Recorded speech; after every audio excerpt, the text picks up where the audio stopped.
ഉണ്ടായിരുന്നു. എങ്കിലും വളരെ ബന്ധപ്പാടോടുകൂടി ആ കാട്ടത്തിന്മേൽ അവനൊന്ന് കയറുവാനിടയായിരുന്നു. വളരെ ബുദ്ധിമുട്ടിയാണ്, ബന്ധപ്പെട്ടാണ് അവൻ കാട്ടത്തിനെ കയറിയത്. അവൻ ഒരു കാര്യം ഹൃദയത്തിലുണ്ടായിരുന്നു, യേശു എന്നെ കാണല്ല, പുരുഷാരം എന്നെ കാണല്ല, പക്ഷെ എനിക്ക് യേശുവിനെ കാണും. ഇന്ന് പലപ്പോഴും പലരും വചനം കേൾക്കുന്നുണ്ട്, വിടുതൽ പ്രാപിക്കുന്നുണ്ട്, മറ്റുള്ളവരുടെ മുമ്പിൽ മറ്റുള്ളവരെന്നെ കാണല്ല, ഞാൻ യേശുവിന്റെ പൈതലാണെന്ന് കേൾക്കുമ്പോൾ ലജ്ജയായി തോന്നുന്നു. പല പ്രിയപ്പെട്ടവരോട് കൃപയാൽ അവരുടെയൊക്കെ മക്കൾക്ക് പൂജാരിയുടെ മകളായ എനിക്ക് യേശുവിനെ പ്രസംഗിക്കാൻ ഭാഗ്യം ലഭിച്ചത് നിങ്ങൾ ആർക്കില്ലെങ്കിൽ ഈ കല്ലുകൾ ആക്കുമെന്നുള്ള ദൈവത്തിന്റെ മാറ്റമില്ലാത്ത വചനമാണ്. ഹല്ലേലൂയ.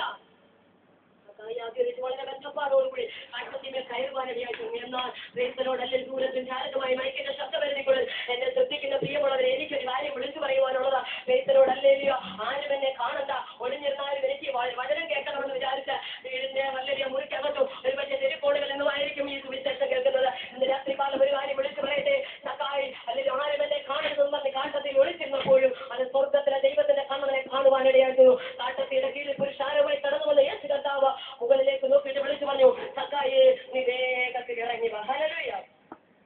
വിളികേട്ട സക്കായിയുടെ ജീവിതത്തിൽ 3 അനുഭവങ്ങൾ ഉണ്ടായി. ഒന്ന്, അതേ അവരുടെ ജീവിതത്തിൽ മാനസാന്തരം ഉണ്ടാകുവാനിടയായിട്ടുണ്ട്. ക്രൈസ്തവരോ അതാണ് അവൻ വേഗത്തിൽ ബന്ധപ്പെട്ടിറങ്ങി.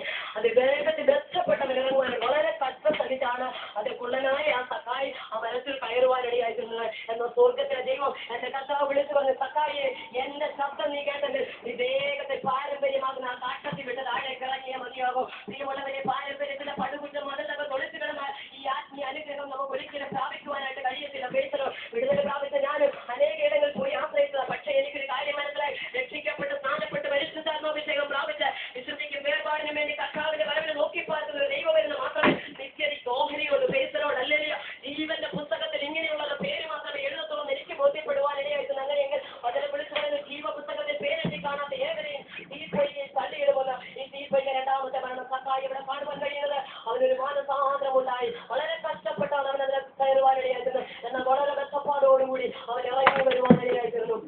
ഞാൻ പലപ്പോഴും ചിന്തിക്കുന്ന ഒരു കാര്യമാണ്, അത് വളരെ കഷ്ടപ്പെട്ട് കുള്ളനായ സക്കായി ആ കാട്ടത്തിയുടെ മുകളിൽ കയറിയെങ്കിലും യേശു അല്ലെങ്കിൽ ശബ്ദം കേട്ടപ്പോൾ വിളിച്ചപ്പോൾ മാനസാന്തരം വന്നവൻ വേഗത്തിൽ ഊർന്ന മരത്തെ ഇറങ്ങി. ദേശത്തിൽ ഒരു പക്ഷേ അവന്റെ ശരീരം മുഴുവൻ രക്തം പൊടിഞ്ഞിരിക്കാം, ദേഹത്ത് മുറിവേറ്റിരിക്കാം, ദേശത്തിലെ പാരമ്പര്യത്തിൽ ഇറങ്ങിത്തിരിക്കാം, പലപ്പോഴും ജീവിതത്തിൽ അകത്തും പുറത്തും മുറിവേറ്റെന്ന് വന്നിരിക്കാം, ജീവിതത്തിൽ ഭാരങ്ങളും ദേശങ്ങളും ഒക്കെ വന്നിരിക്കാം. ഒറ്റയ്ക്ക് നിൽക്കേണ്ടി വന്നാലും സത്യത്തിന് വേണ്ടി നിൽക്കുന്ന ദൈവവേദനയാണ് ഈ അന്ത്യനാളുകൾ ദൈവത്തിന് ആവശ്യം. ക്രൈസ്തവരോടല്ലേലിയ സക്കായിയെ നോക്കിക്കൊണ്ട് അവനൊരു മാനസാന്തരം വേഗത്തിൽ ഇറങ്ങി വന്നു. 2, ഒരു വിശാല മനസ്സവൻ ഉണ്ടാകുവാനിടയായിരുന്നു. അത് പറഞ്ഞു, കർത്താവേ എനിക്കുള്ളതിൽ പാതി. അത് യേശുവിനെ കണ്ടു കഴിഞ്ഞാൽ, യേശു അല്ലെങ്കിൽ ഉള്ളത്തിൽ വന്നു കഴിഞ്ഞാൽ ക്രൈസ്തവരോടല്ലേ ഒരു ക്രിസ്തുവിലായ പുതിയ സൃഷ്ടിയാകും, പഴയതെല്ലാം കഴിഞ്ഞു പോകുന്ന ദൈവത്തിന്റെ വചനം പറയുന്നു. അങ്ങനെയെങ്കിൽ അതേ അല്ലെങ്കിൽ അവനൊരു വിശാല മനസ്സുണ്ടായി. അവൻ പറഞ്ഞു, എനിക്കുള്ളതിൽ പാതി ഞാൻ കൊടുത്തേക്കാം ദരിദ്രന്മാർക്ക്. 3-ാമതായി അവനോട് ഒരു പ്രായശ്ചിത്തം ഉണ്ടാകുവാനിടയായിരുന്നു. അത് ക്രൈസ്തവരോടല്ലേ കാണുവാൻ കഴിയുന്നു. അവിടെ ഇങ്ങനെ അവൻ പറയുന്നു, അതേ ചതുവായി വല്ലതും വാങ്ങിയിട്ടുണ്ടെങ്കിൽ ഇരട്ടി ഞാൻ തിരികെ കൊടുത്തേക്കാം. 1, യേശുവിനെ കണ്ടപ്പോൾ മാനസാന്തരം ഉണ്ടായി. 2, അവനൊരു വിശാല മനസ്സുണ്ടായി. 3, അവന് പ്രായശ്ചിത്തം ഉണ്ടായി. അങ്ങനെയെങ്കിൽ ഇന്ന് രാത്രികാലം യേശുവിന് വേണ്ടി ഹൃദയം സമർപ്പിക്കാത്ത ആരെങ്കിലും ഇതിനകത്തുണ്ടെങ്കിൽ ക്രൈസ്തവരോട് സ്വർഗ്ഗത്തിലെ ദൈവം വിളിച്ചു പറയുന്നു, യേശുവിനെ ഹൃദയത്തിൽ രക്ഷകനായി സ്വീകരിക്കുന്ന നിമിഷം മുതൽ തന്നെ നമ്മുടെ ജീവിതത്തിൽ ആകമാനം അതൊരു വലിയ വ്യത്യാസം ഉണ്ടാകും. സകല സത്യത്തിലും വഴി നടത്തുന്ന ദൈവാത്മാവാണ് പിന്നെ നമ്മളെ പൂർണ്ണമായി നിയന്ത്രിച്ച് വഴി നടത്തുന്നത്. അതേ യോഹന്നാൻ സുവിശേഷം 19-ാം അധ്യായം 25-ാം വാക്യത്തിൽ നമുക്ക് കാണാൻ കഴിയുന്നു. യേശുവിന്റെ 3 സ്ത്രീകൾ നിൽക്കുന്നു. 1, യേശുവിന്റെ അമ്മ മറിയ, 2, മറിയയുടെ സഹോദരി, 3, മധ്യകാരത്തി മറിയ. അങ്ങനെ 4 വ്യക്തികളെ നമുക്ക് അവിടെ കാണുവാൻ കഴിയുന്നുണ്ട്. 1-ാമതായി അവിടെ ക്രൂശിനോട് ചേർന്ന് നിൽക്കുന്ന ആ മറിയെ കാണുവാൻ കഴിയുന്നു. ടീച്ചറോ മറിയോട് നമുക്കൊരു കാര്യം ചോദിക്കാം. മറിയെ, ഇത്രയും പ്രതികൂല സാഹചര്യങ്ങൾ ഉണ്ടായിട്ടും ഇത്രയും പ്രതിബന്ധങ്ങളൊക്കെ ഉണ്ടായിട്ടും യേശുവിനോടൊപ്പം ഉള്ളതാണെന്ന് അറിഞ്ഞാൽ കൊന്നു കളയുമെന്ന ഭീഷണിയുള്ള ഈ നിമിഷത്തിലും എന്തുകൊണ്ടാണ് നീ ക്രൂശിനോട് ചേർന്ന് നിൽക്കുന്നത്? മറിയയ്ക്ക് ഒരു കാര്യം പറയുവാനുണ്ട്. അതെ, അവൻ എന്റെ ഉള്ളിൽ പിറന്നവനാണ്.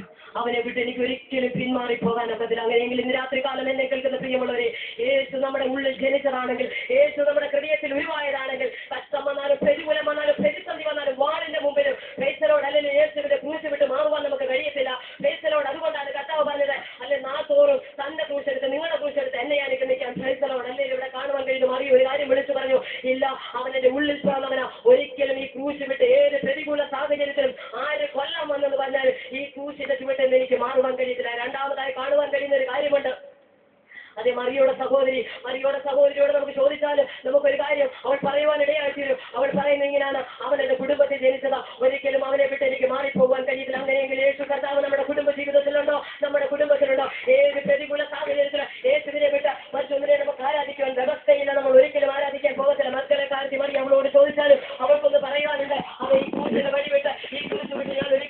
കാരണം എന്തെന്നറിയാമോ? ലോകക്കാർ മൊത്തം എന്നെ കൈവിട്ട സ്ഥാനത്ത്